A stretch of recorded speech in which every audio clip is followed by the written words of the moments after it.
Halo Sensikers, kembali berjumpa bersama saya Denny Darko. Tidak ada yang namanya misteri, yang adalah tanda-tanda yang kita semua coba untuk mengerti. Ini adalah format tanya jawab saya bersama wartawan karena mengingat PPKM darurat. Saya takut sekali kalau harus ketemu orang, sehingga saya via Zoom. Saya di sini akan ngobrol bersama teman-teman wartawan yang akan membahas beberapa hal bersama dengan saya. Saya nggak tahu nih mau dibahas apa hari ini, tapi biasanya pasti ada satu berita yang lagi viral di sini. Mas, ini kan ada yang unik nih Mas. Bayu kan meninggal kan tanggal 1 bulan 7. Nah, ini terus juga dibawa di Bandung ke rumah Bayu itu nomor 17.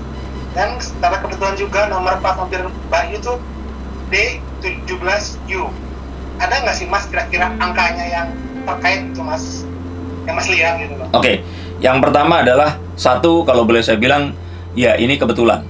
Kebetulan dalam artian yang saya rasakan waktu itu Mbak Yu itu tahu kapan kira-kira dia meninggal, tapi nggak mendekati sampai ke tanggal, hari kapan, bulan apa. Dan itu kalau menurut saya sih kebetulan aja sih. Mbak Yu itu cuma tahu dalam hitungan minggu lah, kalau menurut saya yang saya kemarin dengar itu. Dan kalau masalah terus kemudian orang mengait-kaitkan itu, ya saya bilang yang pertama itu kebetulan. Yang kedua, ini sepertinya bisa saja ini sebuah sugesti. Sugesti artinya apa? Satu hal yang sifatnya itu kita percaya, itu akan bisa jadi sebuah kejadian tanpa kita sadari.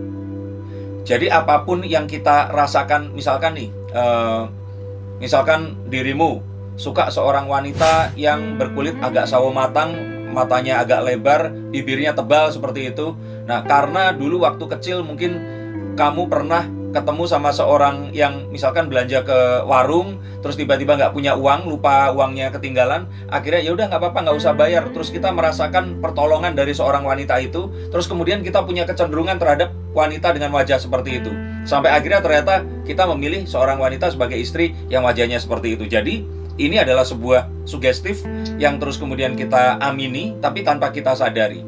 Jadi mungkin saja Mbak Yu ini melihat bahwa angka 17 ini adalah angka yang baik. Nah, tapi kan kita sebagai manusia, kembali ke yang pertama itu, kebetulan. Kebetulan itu selalu keinginan untuk mengait-ngaitkan, menyambung-nyambungkan. Padahal kan sebenarnya 17 sama angka 1 kan beda, Mas. Betul kan? 1, 7, dan 17 itu angka yang berbeda. Saat terus kemudian 1 disandingkan dengan 7 artinya 1 Juli, kan bisa saja artinya bisa 1 atau 7 atau 17. Jadi kalau saya pikir ya ini kebetulan. Tapi kalau mau dikait-kaitkan ya monggo, asalkan itu menuju ke sesuatu yang positif. Oke. Mas, saat Mbak Yu pertama kali meramalkan tentang kematiannya, gimana sih sikap Mas Darko? Sila kaget atau apa gitu? Ada dua sikap. Yang pertama saat itu karena pertanyaan saya pribadi. Jadi saya nanya ke dia itu, Mbak, ini pertanyaan yang awam ditanyakan kepada wartawan. Ditanyakan kepada paranormal. Kalau seandainya kamu bisa ramal-ramal seperti itu, coba ramal sendiri dong kematianmu itu kapan. Nah, saya mau nanya nih sama Mbak Yu. Mbak Yu tahu nggak kapan Mbak Yu ini akan meninggal? Terus sekonyong-konyong dia jawab waktu itu. Kalau ditanya perasaannya apa, kaget. Karena saya nggak akan nyangka Mbak Yu akan jawab. Kalaupun ternyata tahu, bisa saja dia diam aja atau dijawab ya ala kadarnya aja lah, yang sifatnya itu formality gitu loh. Cuman waktu itu dia menjawab. Dan terus kemudian setelah menjawab, saya bilang, Mbak, ini yakin nih, nanti kita akan tayangkan seperti apa nih? Terus kemudian dia bilang, ya wes Mas, kita jangan tayangkan deh yang tadi. Kita tayangkan yang istilahnya pantas kalau ditonton sama ibu saya gitu. Akhirnya dia mengutarakan kemarin yang seperti yang kita lihat di itu YouTube channel saya itu tadi. Dan setelah kejadian itu, ternyata betulan beliau ini meninggal dunia. Yang saya rasakan malah menyesal. Kenapa kok saya pakai nanya-nanya seperti itu? Karena bisa jadi jangan-jangan itu jadi sugestif yang terus kemudian membuat beliau ini akhirnya ya meninggal dunia gitu. Padahal dalam artiannya ya nggak akan mungkin kan kita mendoakan orang meninggal terus orangnya akan meninggal. Karena hidup mati seseorang itu ada di tangan Allah. Ini yang saya merasa, tapi tetap saya merasa kok, aduh kalau seandainya itu kemarin nggak saya tanyakan, terus kejadiannya ya tetap kejadian pun, saya nggak akan merasa bersalah seperti sekarang. Lebih ke situ sih. Oke, Mas, ini kan selain Mbak Yu ada juga Regdosi katanya meramalkan kematiannya. Gimana Mas ini lihat seperti itu? Oke, tadi kan saya udah tarikan kartunya ini. Kalau menurut menurut saya sih ini ada kartu The Four of Wands. Ini satu hal yang pasti, satu hal yang resmi, satu hal yang sahih. Nggak ada satu orang pun di dunia ini yang bisa meramalkan kematiannya sendiri maupun kematian orang lain secara tepat. Jadi kalau saya bilang ini mungkin kira-kira, dan itu akan bisa meleset, akan bisa tidak. Kalaupun ternyata terjadi, saya boleh bilang itu ya mungkin kebetulan. Karena kalau enggak, saya pikir seperti ini. Kalau ada orang bisa meramalkan secara langsung, secara tepat, ya kalau saya pikir dia mendingan akan kerja di rumah sakit, terus akan memilah-milah orang. Oh, yang ini kayaknya nggak usah dirawat karena umurnya juga akan panjang, ya kan? Kan bisa aja seperti itu. Jadi kalau menurut saya, kalau tepat itu tidak ada. Roy pun mengatakan bahwa dia akan meninggal sebelum umur 40 karena satu penyakit, atau kalau tidak diracun orang. Kalau nggak salah itu, saya belum baca beritanya. Tapi kembali lagi, dia pasti nggak akan bisa meramalkan secara tepat. Jadi nggak bisa tahu nih umur berapa, hari apa gitu, pasti akan susah. Nah itu yang saya lihat. Yang kedua, kalau menurut saya, ini kalau saya pikir sih ada satu faktor ekonomi di sini. Maksudnya faktor ekonomi, kalau menurut saya ini kayaknya Roy ini sebenarnya dia mungkin saja loh ya, kalau menurut saya itu nggak pengen ngomong tapi ditanyai sama wartawan. Pertanyaan yang sama seperti saya menanyakan Mbak Yu. Paham ya maksudnya? Saya menjelaskan apa? Jadi bisa saja wartawan itu tadi sama kayak saya nanya ke Mbak Yu, Mas Roy, Mbak Yu ini kan bisa meramalkan kematiannya. Coba Mas Roy bisa nggak? Kalau saya pikir sih ada itu gitu loh. Sehingga akhirnya dia mengucapkan ramalannya ini tadi, yang kemudian dia ucapkan, yang kalau saya bilang angka 40 itu terlalu pesimistis lah. Mungkin saat ini dia sedang, teman-temannya ini saya yakin banyak yang meninggal dunia karena wabah ini. Terus dia juga mungkin lagi down, dia juga mungkin kehilangan seorang teman seprofesi seperti Mbak Yu, seperti juga saya ini tadi. Dan terus kemudian dia akhirnya menyebutkan angka yang kalau saya bilang pesimistis. Tapi kalau ditanya di sini, Mas kira-kira bisa nggak, kira-kira kalau menurut kartu ramalannya Roy ini tepat atau nggak? Kalau saya bilang sih Roy akan meleset, umurnya akan lebih panjang dari 40 tahun.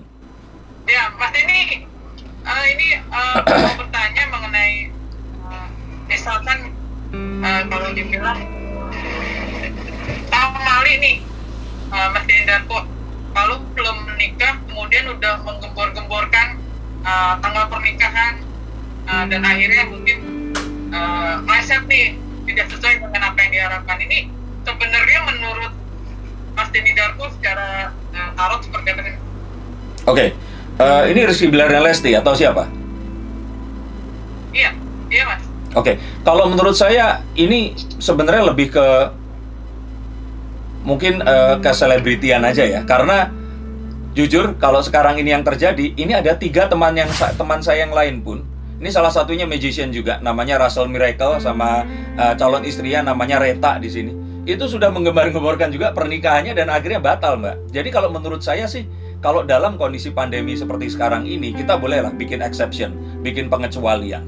Tapi kalau kita lihat ke belakang di sini, ada terlalu banyak pamali yang hadir, mitos yang hadir. Kayak misalkan nih, kita itu dilarang mengadakan satu pernikahan di bulan Safar. Bulan Safar itu kalau nggak salah sekitar bulan September ya, kalau nggak salah nanti itu. Karena apa? Karena satu tradisi di Arab sana. Ini bukan tradisi Islam loh ya. Ini tradisi Arab.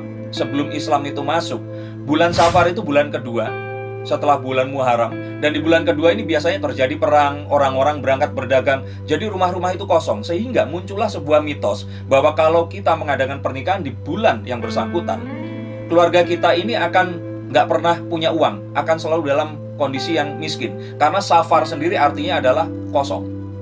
Nah, terus kemudian masuklah Islam, dan di Islam itu mengatakan bahwa nggak ada tuh namanya bulan jelek, semua bulan itu baik, nggak ada tuh namanya. Jadi saya pikir sih, tapi ini sesuatu yang sifatnya kontekstual ya. Saya ngobrol dengan seperti ini kan, ngobrol dengan seorang ini keturunan Habib juga ini, Mas Ricky Coleman ini, oke, Mas Abud, oke. Dan terus ngobrol sama dirimu yang kebetulan juga muslimah. Jadi kalau menurut saya sih di sini, pamali seperti itu tuh cuman ya isapan jempol sih. Kalau saya pikir ya karena masalah pandemi aja seperti ini. Dan pengumuman pernikahan mereka ini nggak jauh hari loh, Mbak. Ini pengumuman pernikahan yang saya bilang itu lumayan mepet. Dan kalau saya pikir ya ini masih tetap sebuah upaya dan ikhtiar yang positif kok. Nah, tapi kalau tadi ditanya secara konteks yang lebih menyeluruh, saya pikir nggak ada namanya pamali. Apapun itu, kalau menurut saya, selama berita itu baik, beritakan. Bahkan misalkan hamil baru 1 bulan, nggak apa-apa, beritakan. Karena apa? Siapa tahu akan didoakan. Nah, kalau saya pikir ini pamali atau tidak, saya bilang yang satu itu tadi adalah nggak ada. Itu semua kalau saya bilang ya isapan jempol. Kedua sih kalau menurut saya kontekstual ya. Kalau seandainya pamer bahwa nanti kalau aku punya anak mau aku ajak ke sini, terus didengarkan oleh orang yang sudah 5 tahun, 7 tahun, 8 tahun nggak punya anak. Nah, itu kalau saya bilang kontekstual ya. Jadinya itu jadi sesuatu yang kurang etis. Tetapi kalau seandainya dalam kasus Rizky Bilar dan Lesti, saya bilang malah ini sebaiknya diumumkan. Karena apa? Kan kita melihat sekali kemesraan mereka. Kebayang nggak? Kalau kemesraan seperti itu, mereka nggak pernah ngumumin pacaran, terus mereka nggak pernah ngumumin pernikahan. Dan kalau ini tidak diumumkan, saya pikir itu malah jadi satu presiden yang lebih negatif dibandingkan pamali itu sendiri. Itu tadi obrolan saya bersama teman-teman wartawan. Kalau kalian penasaran seperti itu, saya bukakan kartu, saya bacakan, dan ada banyak hal tadi. Silahkan diambil positifnya apa. Tetap jaga prokes dimanapun kalian berada. Sampai jumpa dan salam untuk keluarga kalian di rumah.